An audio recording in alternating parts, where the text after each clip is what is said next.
अस्सलाम वालेकुम दोस्तों। आज मैं आप लोगों के लिए टॉपिक लेके आया हूँ इन्वेंट्री वैल्यूएशन। इन्वेंट्री वैल्यूएशन जो कि एमबीए का टॉपिक है, इसमें हम पढ़ेंगे कि हम इन्वेंट्री को किस तरह से वैल्यूएट करते हैं। सबसे पहले तो ये समझ लें कि इन्वेंट्री वैल्यूएशन बेसिकली टॉपिक है क्या। इन्वेंट्री वैल्यूएशन का मतलब है कि हम कंपनी जब इन्वेंट्री को सेल आउट कर देते हैं तो जो इन्वेंट्री हमारे पास बच जाती है उसको वैल्यूएट किया जाता है कि वो कितने रुपए की बच गई है।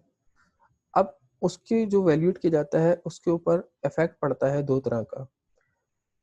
डिपेंड करता है कि हमने जिस तरह का मेथड यूज किया है उस तरह की उसकी कॉस्ट आएगी। और इन्वेंट्री को वैल्यूएट करने का मतलब ये होता है कि हमारे पास कितने की इन्वेंट्री रह गई है और अब हमें कितनी इन्वेंट्री की नीड है। तो इन्वेंट्री को जो हम लोग वैल्यूएट करते हैं उसके लिए हमारे पास सबसे पहले तो ये समझना जरूरी है कि हम इन्वेंट्री जो वैल्यूएट कर रहे हैं वो किस सिस्टम के तहत कर रहे हैं और किस मेथड के तहत कर रहे हैं। तो आपके पास दो किस्म के सिस्टम आ जाते हैं, एक पीरियोडिक इन्वेंट्री सिस्टम और एक perpetual inventory system. Periodic inventory system ऐसे सिस्टम को कहते हैं कि जिसके अंदर हम इन्वेंट्री को वैल्यूएट कर रहे होते हैं मंथली बेसिस पे। ठीक है, जैसे कि इसमें बताया कि पीरियोडिकली मीन्स पीरियड में, तो मंथली या ईयरली बेस पे हम वैल्यूएट कर रहे होते हैं। मंथ में सेल करने के बाद मंथ के एंड में हम क्लोज करते हैं और इसी तरह जो है वो या फिर ईयर के एंड में हम क्लोज कर रहे होते हैं। डिपेंड करता है कंपनी के प्रोसीजर पे। कुछ कंपनी ऐसी होती हैं कि जहाँ पे परपेचुअल इन्वेंट्री सिस्टम फॉलो किया जा रहा होता है, यानी इन्वेंट्री वैल्यूएट की जा रही होती है डेली बेसिस पे।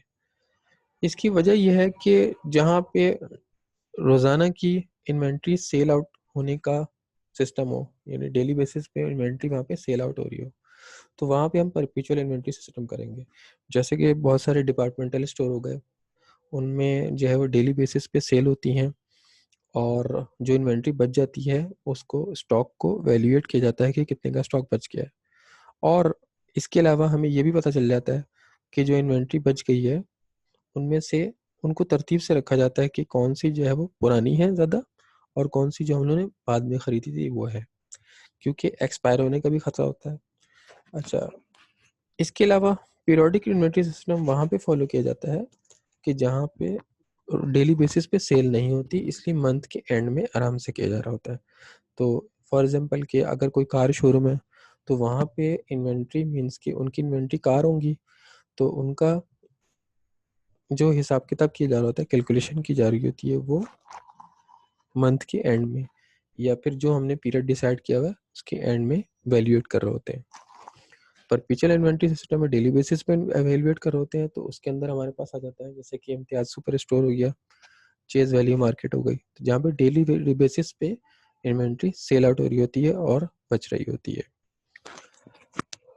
मेथड जो है वो जो फॉलो किए जाते हैं वो तीन तरह के मेथड है, फीफो मेथड, लीफो मेथड और average method. FIFO, LIFO, average method. FIFO stand for first in first out method, LIFO stand for first in first out method और एवरेज स्टैंड फॉर कि मीन्स कि हम सबकी average cost निकाल लेते हैं। तो आइए हम इसको देखते हैं कि कम करते हैं इसको। लीफो में हम क्या कर रहे होते हैं, पहले आई हुई इन्वेंट्री को पहले सेल आउट कर रहे होते हैं। इट मीन्स जो हमारे पास इन्वेंट्री बच जाती है वो बिगिनिंग वाली बच जाती है। इसी तरह फर्स्ट इन फर्स्ट आउट के अंदर हम पहले वाली आई हुई इन्वेंट्री को सेल आउट कर रहे होते हैं। इट मीन्स जो हमारे पास एंडिंग इन्वेंट्री बच जाएगी जिसको हम वैल्यूएट कर रहे हैं वो वाली बचेगी जो हमने बाद में बाई की थी। और जो हमने पहले बाई की थी और जो बाद में बाई की थी उन दोनों की प्राइस में लाजमी सी बात है कुछ ना कुछ डिफरेंस होगा, क्योंकि मार्केट में इन्वेंट्री जो है उनकी प्राइसेस में फ़र्क आता रहता है।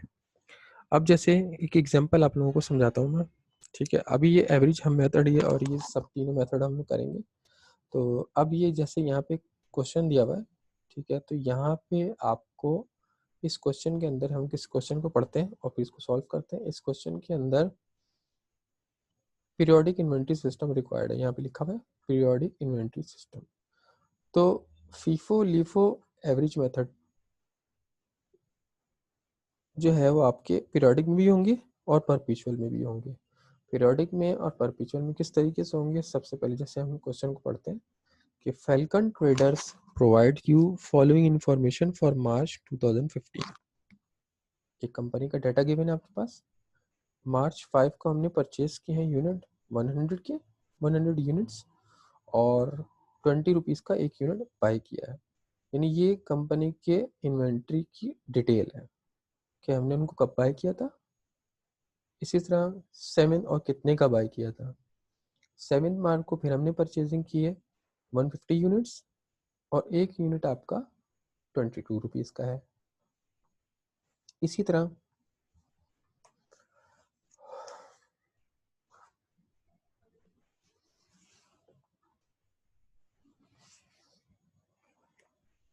तरह फिर 8 मार्च को हमने किया सेल 160 यूनिट्स और उनकी प्राइस गिवन नहीं है।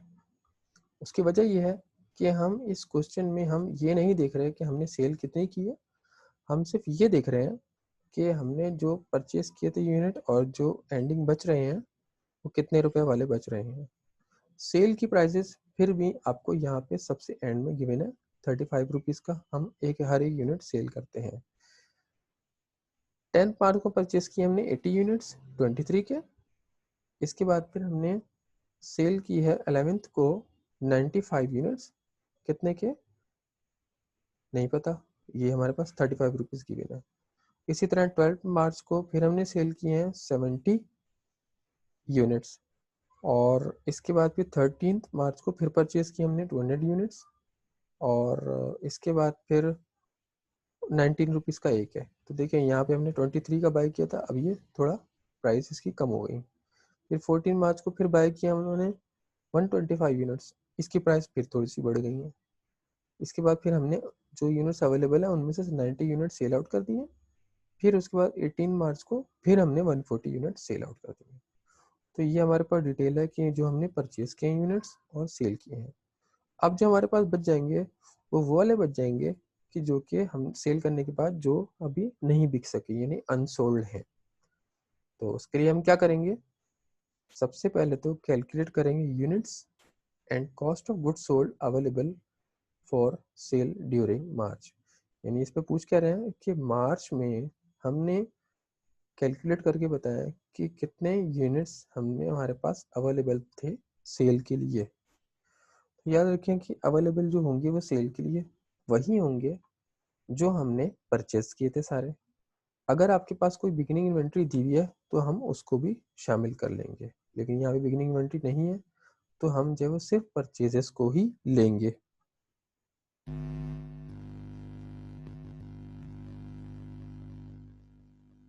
तो यहाँ पे हम इसको कैलकुलेट करेंगे और इसके बाद फिर हम करेंगे इसको एंड ऑफ मार्च को हमने यूनिट्स जो हमारे बच गए हैं वो मालूम करनी एंडिंग यूनिट्स।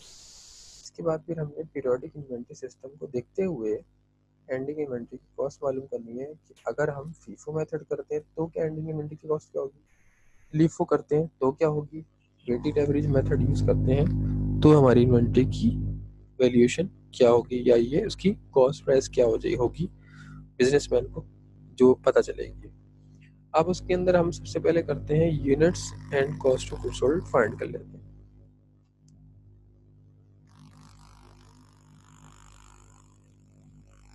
इधर मैं आप लोगों को करवा रहा हूँ क्वेश्चन सॉल्व करते हैं इसको। यहाँ पे हम इसका एक शेड्यूल बनाएंगे जिसमें हम लिखेंगे यूनिट्स अवेलेबल जितने आपके पास थे, इसकी हम हेडिंग डालेंगे calculation of units available and units and cost available, units and cost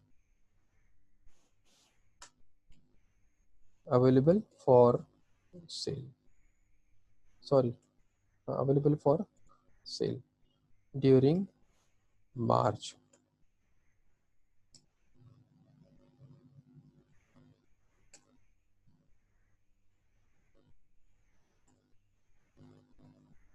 ठीक है, तो इस तरह से हम करेंगे।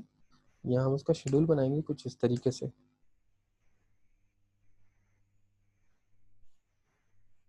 Date, particulars, quantity, per unit cost, total cost.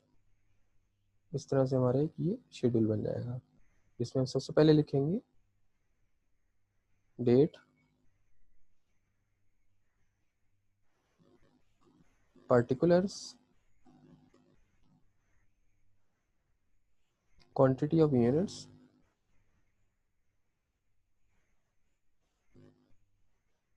और पर यूनिट कॉस्ट,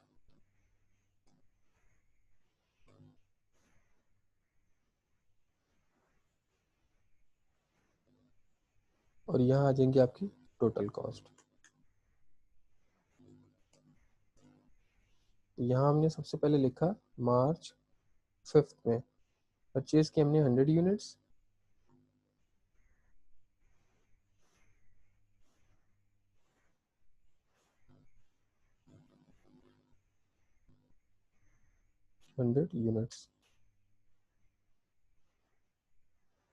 ठीक है। ये हम लिख देंगे इसको कि हमने ये क्या किए थे, परचेज किए थे। ये उनकी तफसील को हम रिकॉर्ड कर रहे हैं, उनकी जो डिस्क्रिप्शन है उनको हम रिकॉर्ड कर रहे हैं।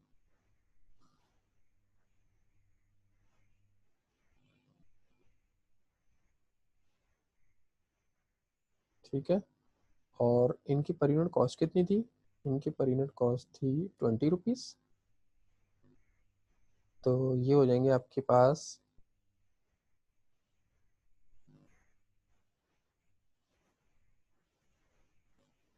2000 रुपीज़ के। ठीक है। इसके बाद फिर मार्च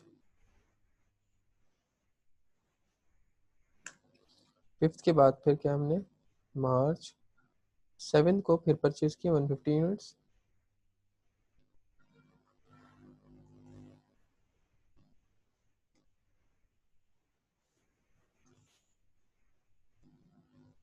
और एक यूनिट जो है वो कितने का है, 22 का है। तो हम इसको कैलकुलेशन करके बताएंगे कि एक यूनिट कितने का पड़ा।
तो हम इसको यहाँ पे इस तरह से मल्टीप्लाई करके लिखेंगे।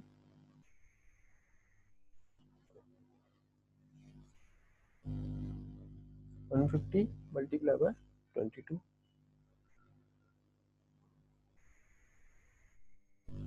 तो ये हो गया आपके 3300। इसके बाद फिर 7 मार्च के बाद 8 मार्च को हमने सेल कर दिए। ठीक है। हम इसको रिकॉर्ड नहीं करेंगे, हम सिर्फ परचेजेस को रिकॉर्ड करेंगे, क्योंकि हम ये देखना चाह रहे हैं कि हमारे पास कितने अवेलेबल है। तो 10 मार्च को 80, 23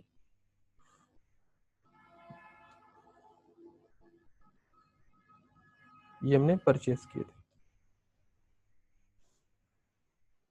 मार्च, कौन सी मार्च को, 8 सॉरी 10 मार्च को।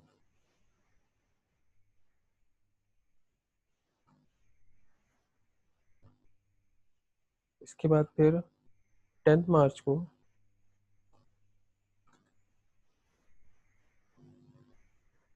यहाँ पे पहले लिख देते हैं, इसका अमाउंट लिख देते हैं 80 मल्टीप्लाई बाय 23, तो 1840। इसके बाद फिर हमने 10th के बाद फिर 13th को परचेज किए 210, 89, 19।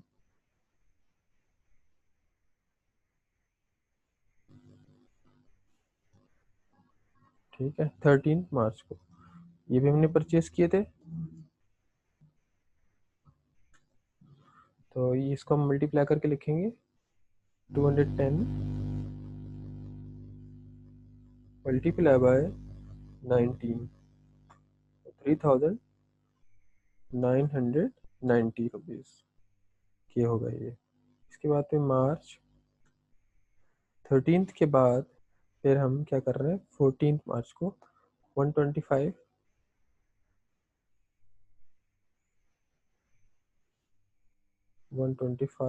Multiply by for which 125 multiply 21, इसका अमाउंट लिखेंगे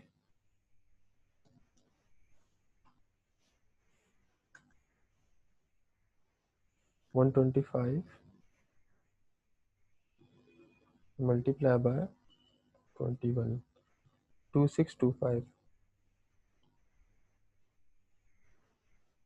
अब इन सबको हम प्लस कर देंगे तो ये टोटल कॉस्ट आ जाएगी अवेलेबल फॉर सेल, यानी इतने यूनिट्स हमारे पास अवेलेबल थे और उनकी कॉस्ट है। इन सबको प्लस करेंगे तो यूनिट्स अवेलेबल फॉर सेल आ जाएंगे, इनको प्लस करेंगे तो यूनिट्स अवेलेबल फॉर सेल की कॉस्ट आ जाएगी। तो यहाँ पे इसको टोटल कर लेते हैं 100 प्लस 150 प्लस 80 और फिर प्लस 210 प्लस 125, तो ये हो गया आपके 665। इसके बाद फिर इनको हम टोटल नहीं करेंगे क्योंकि तो पर यूनिट कॉस्ट है, इनको हम टोटल कर लेंगे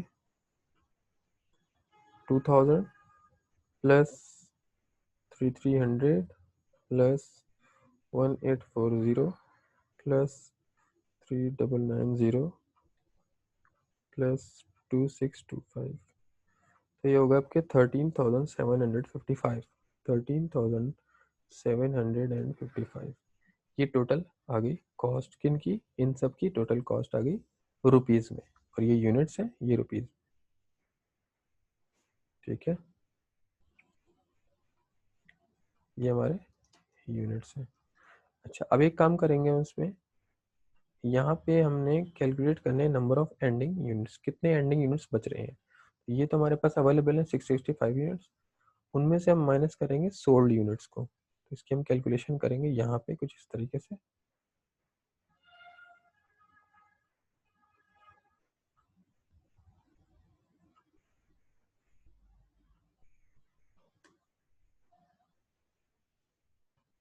डबल 5, तो इस तरीके से कर लेंगे हम कैलकुलेशन फॉर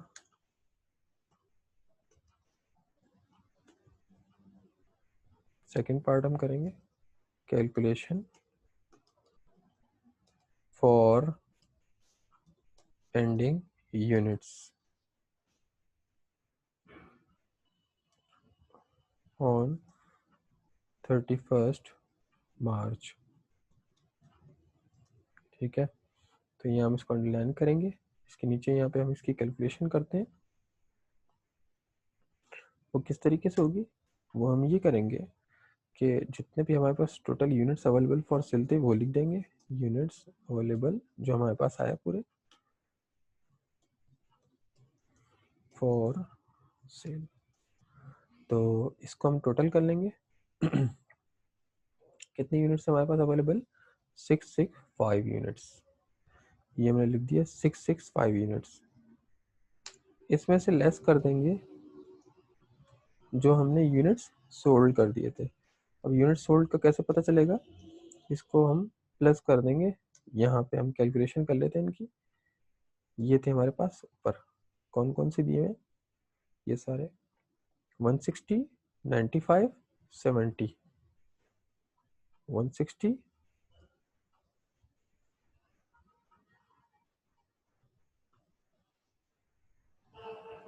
160 95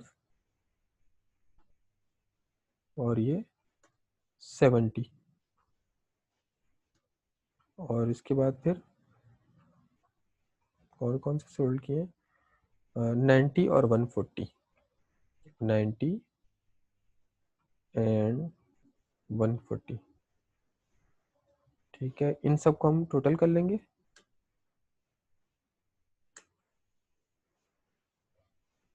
तो ये हमारे पास यूनिट्स सोल्ड आ जाएंगे। इन सब को टोटल करके देखते हैं।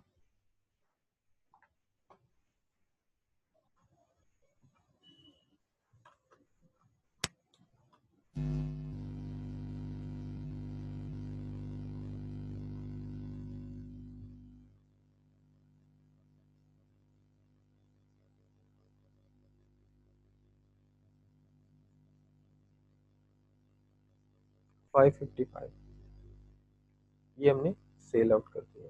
उसके ऊपर ये ब्रैकेट बना देंगे हम इस तरीके से, यानी डिडक्ट हो रहा है और इसमें नीचे लिख देंगे हम यहाँ पर।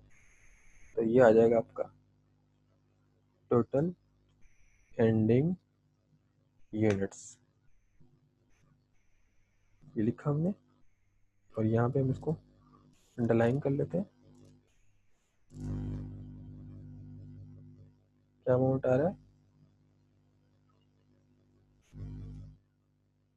ये आ रहा है आपका 555 माइनस किए तो ये आ रहे हैं आपके 110 यूनिट्स।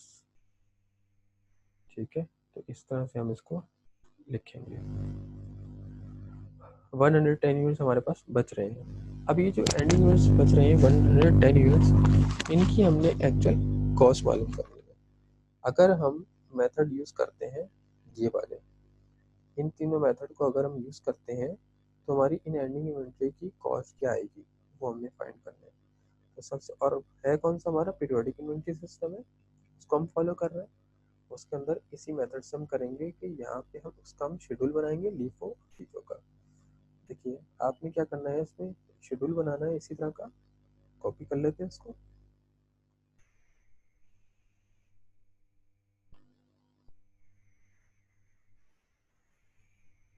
इसकी हम हेडिंग डालेंगे कॉस्ट ऑफ एंडिंग यूनिट्स या इन्वेंट्री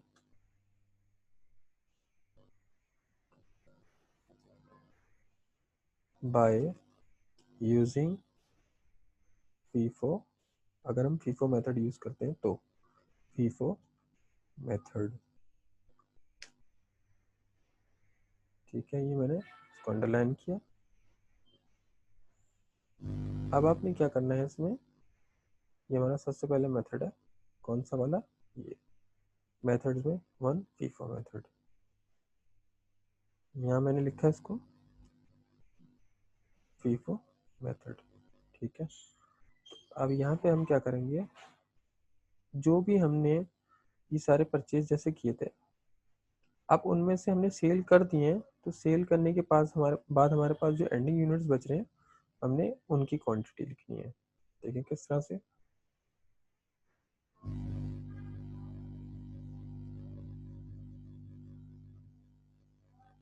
इसको हम डिलीट कर दें।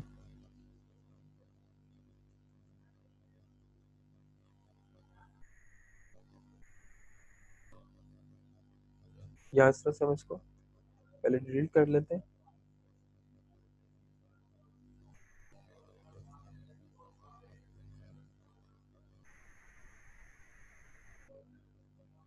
अच्छा, अब यहाँ पे हमने ये करना है इसमें कि कौन सी मार्च को हमने जो हमारे पास जो, देखिए फीफो का मतलब तो है कि फर्स्ट इन फर्स्ट आउट, यानी हमने इन्वेंट्री शुरू वाली पहले सेल की है। तो हमारे पास शुरू वाली इन्वेंट्री है कौन सी, ये वाली शुरू की इन्वेंट्री, फिर ये उसके बाद वाली है, इसके बाद वाली है। हमने सेल आउट कर दिए हैं कितने 555 यूनिट्स। तो हमने कहाँ तक के सेल आउट कर दिए होंगे, तकरीबन आई थिंक यहाँ तक के सेल आउट कर दिए होंगे।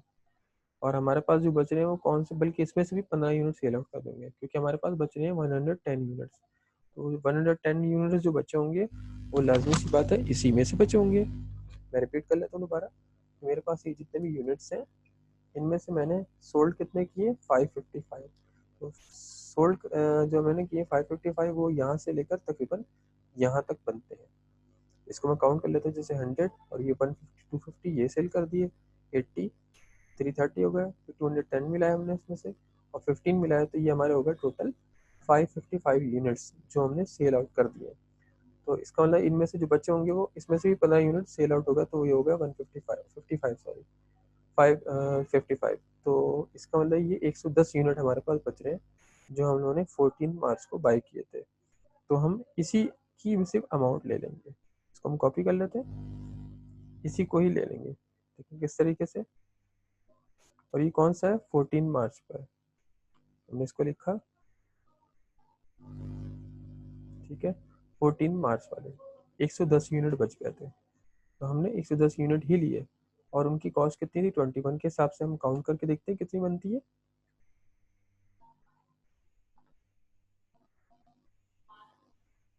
110 मल्टीप्लाई बाय 21, ये हो गया आपके 2310, 2310, ये इनकी कॉस्ट आ गई। यानी अगर हम फीफो मेथड टेक्निक यूज़ करते हैं, यानी हम शुरू की इन्वेंट्री को सेल आउट कर देते हैं, तो फिर हमारे पास जो एंडिंग यूनिट जो 110 बचेंगे उनकी कॉस्ट आपके पास 2310 रुपीज़ आएगी। 2310 रुपीज़ हम इधर भी टोटल में लिख देंगे, यहाँ पर लिख देंगे टोटल। तो ये total cost of ending inventory by FIFO method हमारे पास आ गई।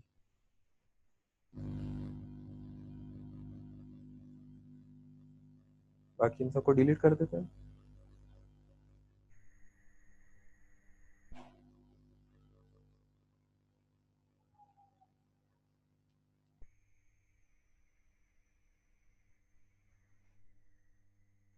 ठीक है, ये आ गई हमारे पास।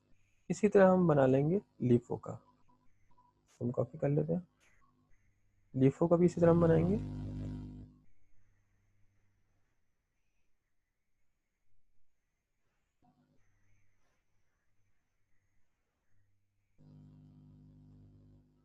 इसको यहाँ पे हम लिखेंगे cost of ending inventory by LIFO method. तो लीफो मेथड के अंदर याद रखिए कि हमारे पास जो यूनिट्स बच रहे हैं वो कौन से वाले बच रहे हैं हमें देखना पड़ेगा इसमें। देखिए इसमें हम कहाँ से स्टार्ट करेंगे, इसमें हमने लास्ट वाली यानी इस शेड्यूल को देखें, शेड्यूल को बार बार देखें, इसीलिए हमने बनाया ताकि इसमें से हम मेजर करके निकाल सकें। अब हमने 110 यूनिट्स हमारे पास बच गए हैं, तो कौन से वाले बचे होंगे, हमने शुरू लास्ट इन फर्स्ट राउंड यानी हमने आखिर वाले पहले सेल किए होंगे। तो हमने ये 125 भी सेल कर दिए, 210 भी सेल कर दिए, 80 भी सेल कर दिए और इसमें से 140 भी सेल आउट कर दिए। तो इसका मतलब हमारे पास जो बचे हैं वो कौन से वाले बचे हैं, बिगिनिंग वाले बचे हैं जो हम लोगों ने 5 तारीख को परचेज किए थे। मैं दोबारा रिपीट कर रहा हूँ कि हमने 125, 210, 80 और इसमें से 140 सेल आउट कर दिए।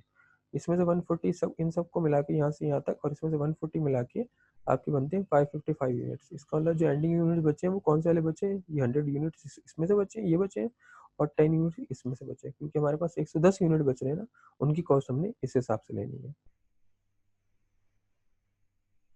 यहाँ पे हम इसका शेड्यूल बनाते हैं, इन दोनों को कॉपी कर लेते हैं, ये हम करेंगे लीफो के अंदर।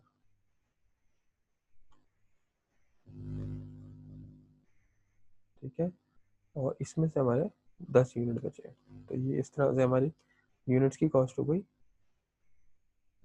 इसको मल्टीप्लाई करेंगे,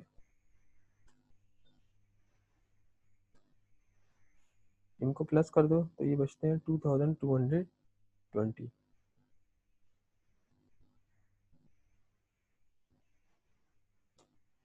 2220 हमारी क्या आ गई, टोटल कॉस्ट आ गई। ठीक है, तो ये हो गई total cost of ending inventory by LIFO method. यानी टोटल, ये मैं यहाँ पे लिख भी देता हूँ,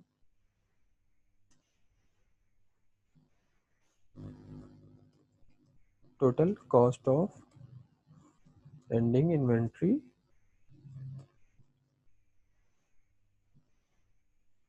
बाय फीफो मेथड। कितनी है, ₹2310। इसी तरह यहाँ पे total cost of ending units या इन्वेंट्री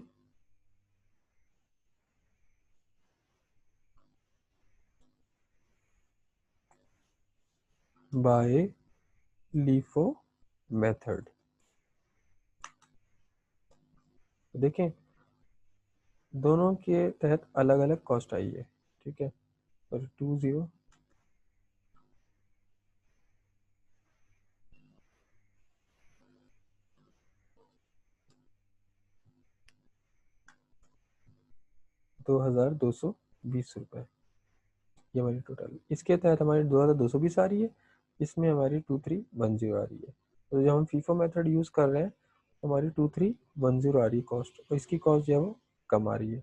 आमतौर पर होता ही है कि फीफो के अंदर एंडिंग इन्वेंट्री की कॉस्ट ज़्यादा आती है, लीफो के अंदर कम आ रही होती है। उसकी वजह यह है कि फीफो के अंदर जो इन्वेंट्री बच रही होती है वो वाली बच रही होती है जो हम लोगों ने बाद में बाई की थी, और जो बाद में बाई की होती है वो हमेशा महंगी होती है, यानी ज़्यादा रेट पे होती है। इस वजह से इसकी कॉस्ट ज़्यादा आएगी। लीफो किस लिए कम आएगी, क्योंकि हम लीफो में हम आखिर में आई हुई इन्वेंट्री पहले सेल आउट कर रहे हैं, जो बच रही है वो शुरू वाली बच रही है, इसलिए जो है वो, और शुरू वाली जो ज़्यादातर सस्ती होती है, इसलिए हमारी cost of ending inventory by LIFO कम आ रही है। कितनी आ रही है, 2220 रुपीज़। ये हमने इसको रिकॉर्ड कर लिया इस तरह से।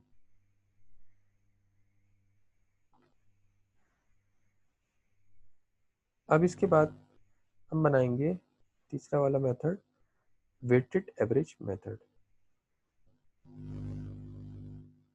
इसको हम कहते हैं वेटेड एवरेज या एवरेज मेथड भी कह सकते हैं, क्योंकि इसके अंदर हम एवरेज निकाल रहे हैं।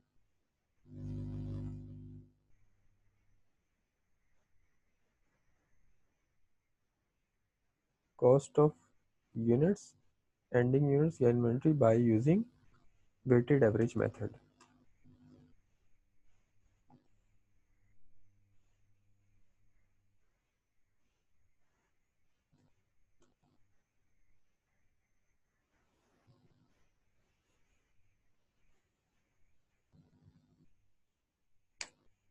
इस तरह से हम इसको बनाएंगे। तो ये इसमें क्या करेंगे हम, इसमें कुछ इस तरह से करेंगे कि हम लिखेंगे इसमें कॉस्ट ऑफ एंडिंग यूनिट्स, ये हमने लिखा, is equal to per unit cost, उसको हम मल्टीप्लाई करेंगे किसके साथ, कॉस्ट पर यूनिट कॉस्ट, यानी मटेरियल की जितनी पर यूनिट कॉस्ट आ रही है या एवरेज कॉस्ट जितनी आ रही है उसको हम मल्टीप्लाई कर देंगे एंडिंग यूनिट्स के साथ, ठीक है। तो अब हमारे पास कॉस्ट ऑफ एंडिंग यूनिट्स आ गई। ये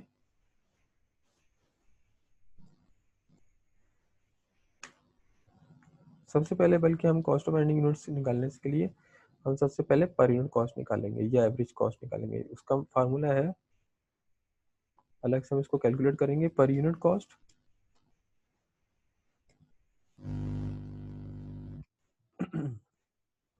is equal to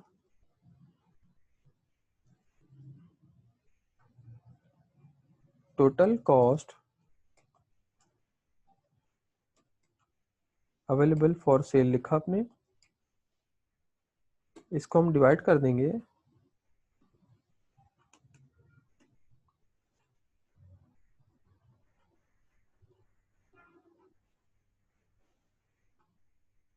cost of unit available for sale को हम डिवाइड कर देंगे किसके साथ, यूनिट्स अवेलेबल फॉर सेल के साथ, जो कि हमने मालूम किए थे,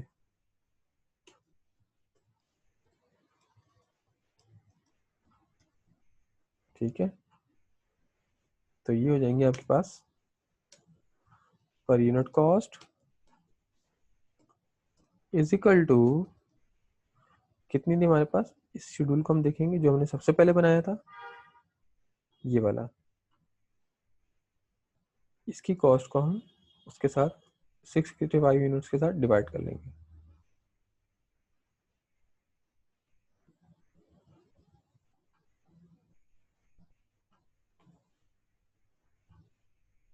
यहाँ हम लिखेंगे इसको,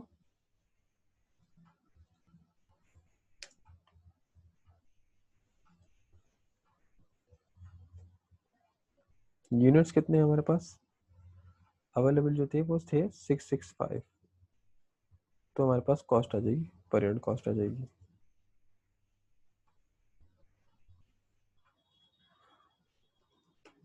ये आ जाएगी आपके पास रुपीस कितनी आ रही है, हम निकाल के देख लेते हैं इसको। 13755 डिवाइडेड बाय 665, तो ये होगा आपके 20.68। इसको हम 21 भी काउंट कर सकते हैं। इसके बाद फिर इसको हम मल्टीप्लाई कर देंगे 20.68 को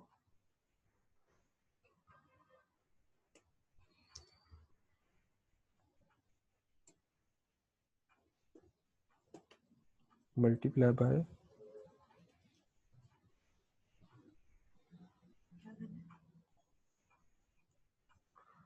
एंडिंग यूनिट्स के साथ। कितने एंडिंग यूनिट्स हमारे पास 110।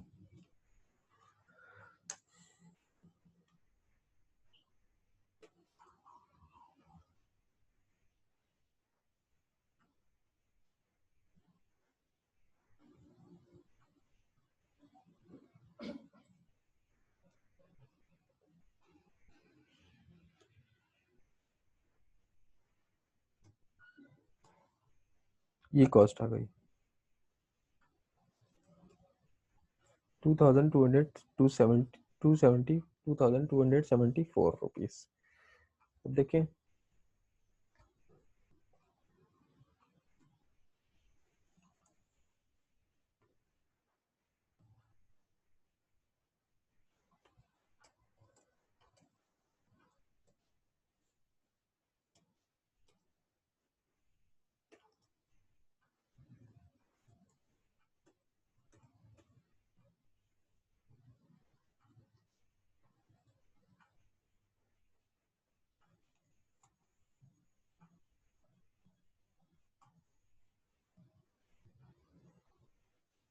तो ये आ गई हमारी पर unit cost of ending inventory 224 rupees.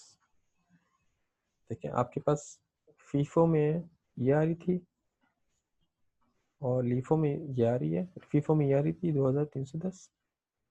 इसको हम एक जगह लिख लेते हैं ताकि हमें कंपैरिजन कर सके।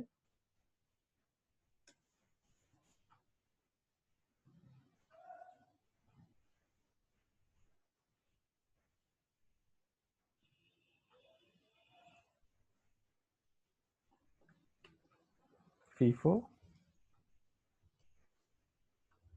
लीफो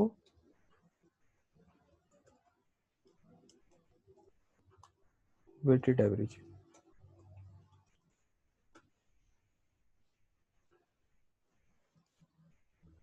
इसके तहत हमारे पास आ रही थी रुपीस कितनी आई देख लेते हैं।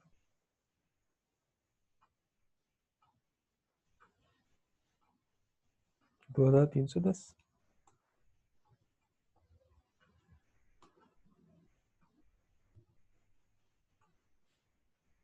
लीफो में हमारे पास आ रही है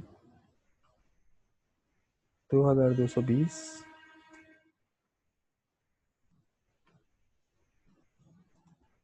और वेटेड एवरेज की आ रही है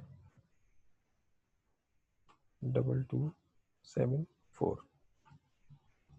देखिए ये हमारे पास आ गए।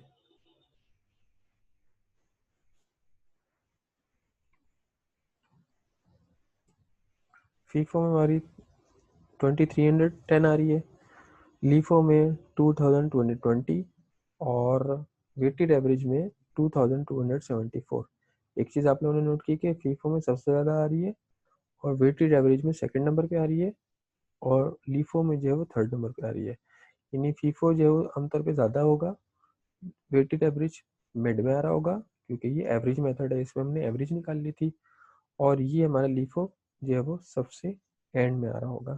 ठीक है, तो उम्मीद है आप लोगों को ये मेरा ये टॉपिक पसंद आया होगा, मेरा ये लेक्चर।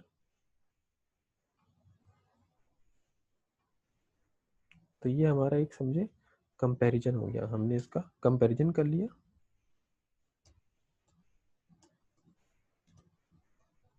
ये हमारा एक तरह से कंपैरिजन हो गया, comparison of cost of ending inventory या यूनिट्स। ठीक है, अंडर डिफरेंट मेथड जो हमने यूज किए।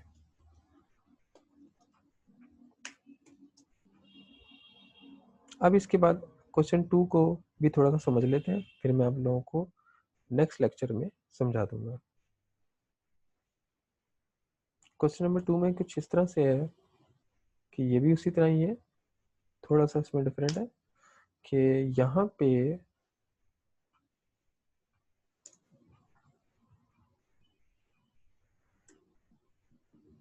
पे आपसे कह रहे हैं कि ZX ट्रेडर प्रोवाइड करते हैं आपको फॉलोइंग इन्फॉर्मेशन अप्रैल 2017 की। इसमें आपके पास इसी तरह हमने अप्रैल 4 को यूनिट परचेज की हैं 120 के यूनिट्स 20 रुपीज़ के हिसाब से। फिर हमने 6 अप्रैल को फिर यूनिट्स बाय किए हैं 150 रुपीज़ के। फिर उसके कितने 23 के हिसाब से। फिर हमने अप्रैल 8 को सेल कर दिया, यहाँ पे कॉस्ट नहीं दी हुई, हमने कहीं और दी हुई होगी। अप्रैल 10 को फिर हमने परचेज किया यूनिट्स 100 यूनिट्स जिनकी कॉस्ट है 24 रुपीज़। देखिए स्टेप बाय स्टेप एक्सपेंसिव होते जा रहे हैं आपके यूनिट्स। और फिर हमने फिर सेल किए 95 यूनिट्स। फिर हमने फिर सेल किया अप्रैल 12 को 70 यूनिट्स। फिर अप्रैल 13 को परचेज किए हमने 210 यूनिट्स। फिर अप्रैल 14 को हमने यूनिट फिर परचेज किए 125 यूनिट्स। और इसके बाद फिर 15 अप्रैल को फिर हमने यूनिट सेल किए हैं 90 यूनिट्स। तो अब आपके पास, और हमने टोटल यूनिट्स जो सेल किए हैं, एक यूनिट 30 रुपीज़ का सेल किया है। तो ये डिफरेंट हमने 2 3 4 4 टाइम हमने सेल की है, और बाकी ये सारी हमारी परचेजेस है। इसके अंदर भी हम उसी तरह यूज़ करेंगे। क्या रिक्वायरमेंट है हमारे पास? हमारे पास रिक्वायरमेंट है कि कैलकुलेट करें units and cost of goods available for sale during April, पिछले वाले क्वेश्चन की तरह ही। फिर उसके बाद सेकंड में है कैलकुलेट करें number of units ending of April 30 2017। ठीक है, जो अप्रैल को हमने अप्रैल तक इन्वेंट्री जो बच गई है वो हमने मालूम करनी है, कैलकुलेट यूनिट्स मालूम करने हैं। फिर उन यूनिट्स की कॉस्ट मालूम करनी है कि वो कितने रुपीज़ के बचे हैं, अगर हमारे पास ये डिफरेंट, अगर हम डिफरेंट मेथड को यूज़ करते हैं तो हमारे पास है फीफो मेथड, लिफो मेथड और वेटेड एवरेज मेथड। ठीक है, आपके पास आ जाता है ये फीफो मेथड, लिफो मेथड और वेटेड एवरेज मेथड के तहत हमने cost of ending inventory find करनी है।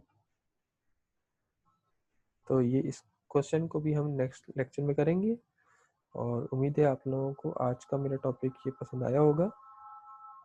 तो मेरी आप लोगों से रिक्वेस्ट है कि मेरे चैनल को लाइक करें और सब्सक्राइब करें। Thank you.